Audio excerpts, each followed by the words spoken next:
সংগঠনের প্রধান ইসমাইল হানিয়ার হত্যার জবাব দেওয়ার ঘোষণা দিয়েছে ফিলিস্তিনের স্বাধীনতাকামী সংগঠন হামাস। আজ বুধবার হামাসের রাজনৈতিক শাখার সদস্য মুসা আবু মারজুক এক বিবৃতিতে এই ঘোষণা দেন। বিবৃতিতে মুসা আবু মারজুক বলেন, আমাদের নেতা ইসমাইল হানিয়াকে হত্যা করাটা একটি কাপুরুষোচিত কাজ এবং এর জবাব দেওয়া হবে। ইরানের রাষ্ট্রীয় টেলিভিশন আজ সকালে ইসমাইল হানিয়া নিহত হওয়ার খবর প্রচার করে।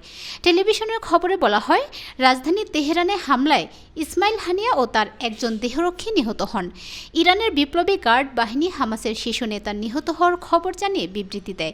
পরে হামাসের পক্ষ থেকেও হানিয়ার নিহত হওয়ার খবর জানিয়ে বিবৃতি দেওয়া হয়। এতে বলা হয়, হানিয়া ইরানের নতুন প্রেসিডেন্টের শপথ অনুষ্ঠানে যোগ দিয়েছিলেন। তেহরানে তার আবাসস্থলে নিহত হয়েছেন। বিবৃতিতে আরও বলা হয়, এটা একটি জিহাদ, এতে হয় বিজয় হবে নয়তো শহীদ হতে হবে। ইসমাইল হানিয়া 2017 সালে হামাসের রাজনৈতিক শাখার প্রধান নির্বাচিত হন। পরের বছর তাকে সন্ত্রাসী তকমা দেয় যুক্তরাষ্ট্রের পররাষ্ট্র দপ্তর।